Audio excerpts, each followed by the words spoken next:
And so we got $2,000 of leads for free. Here's a look at one of our clients down in Nelson in New Zealand. Here we've got 33 call inquiries over the last month. Usually that costs about $2,000, and we've managed to get that down all the way to zero. And I'm going to take you through how to do it. So if you're a trader or a contractor looking to get your ad spend down, this is definitely going to help you out. So here's essentially what we did was, rather than paying Google ads, we shifted all the leads into Google SEO.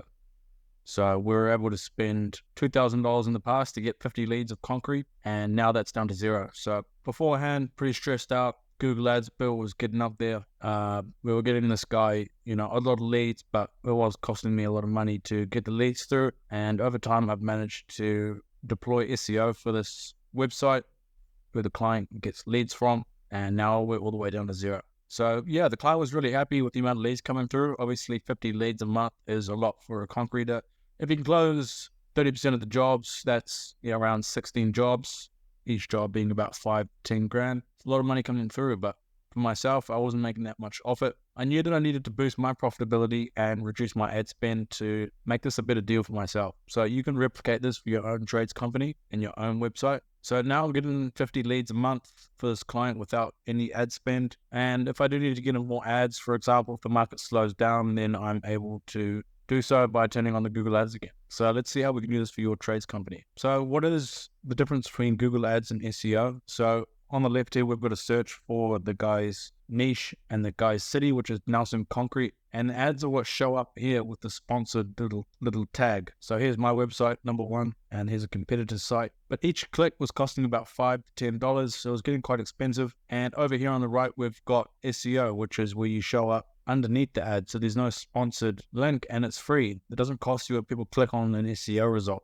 because Google has deemed these websites to be the best result for what the person's looking for, which is in this case, Nelson Concreter. The whole point of Google is to help people find information. And if you've got a good website, Google's going to think that you're the best person to show for what that searcher is looking for, and it will reward you with a free number one rankings. Here we can see my website again, ranked number one. So we're getting the same amount of leads, and obviously the cost of these leads is zero. So how do we get this little concrete site down in Nelson to number one? Enabling the guy to keep playing golf, keep his guys booked out, and be out closing good amounts of work. We ranked him number one. So here's a quick summary of what we did to get this concrete site number one. And if you're in a small city, it's going to be pretty easy to do so if you just follow these foundational concepts here. You've got to focus your homepage on a main keyword, which is going to be your city and your niche. For example, if you do concrete laying in Brisbane, then your main keyword is going to be concrete layer Brisbane. If you're a bathroom renovator in Christchurch, then your main keyword is going to be bathroom renovations Christchurch. Now, what I want you to do with this primary keyword is add it to these key areas of the website, which is the SEO title, the H1, the H2, and the intro paragraph. So within your website, you're going to be able to change the SEO title in the back end of the website, put that city and niche combo in there.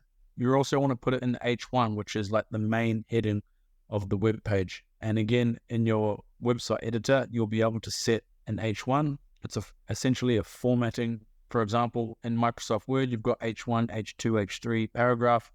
It's the same for SEO in your website. And again, I want you to put it into the H2 as well, and always put it into the intro paragraph. That's what we did for this website. Next up, we made sure we got a Google Map profile, which is when you go to Google Maps and you type in, for example, builder near me, it's going to show up a bunch of listings on the map so you can see who is nearby to provide the service that you're looking for.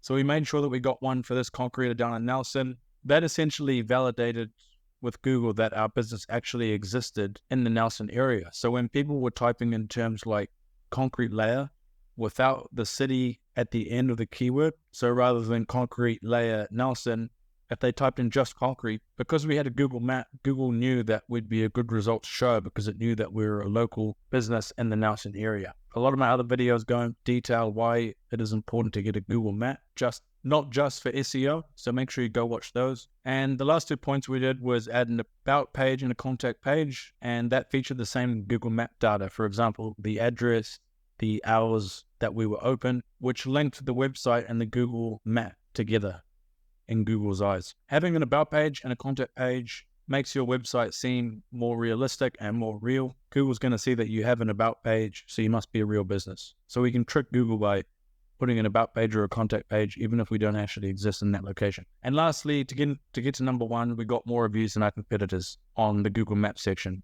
So when people are using the map to find a local business, a big factor in which company Google puts at the top is how many reviews they have. So if you've got the most reviews, you've got a higher chance of coming to number one. So by getting your leads from Google Ads through to SEO, you're going to be able to drop your ad spend. You're going to be less stressed about spending money on Google Ads, especially if you are and they're not really working. And you're going to have more time and more money to do what you want to do. Turn into an Adonis when it comes to lead generation for your contracting business. And don't forget, even once you rank number one and also once you get to number one in SEO and you've slowly lowered the amount of Google Ads that you're spending to get the amount of leads that you want, you can always switch the Google Ads back on and double the amount of leads you're having. For example, in a recession or an election, or when things are a bit slow in the winter. So you're going to be really well set up for the next couple of years for your business. If you need more leads, give me a DM.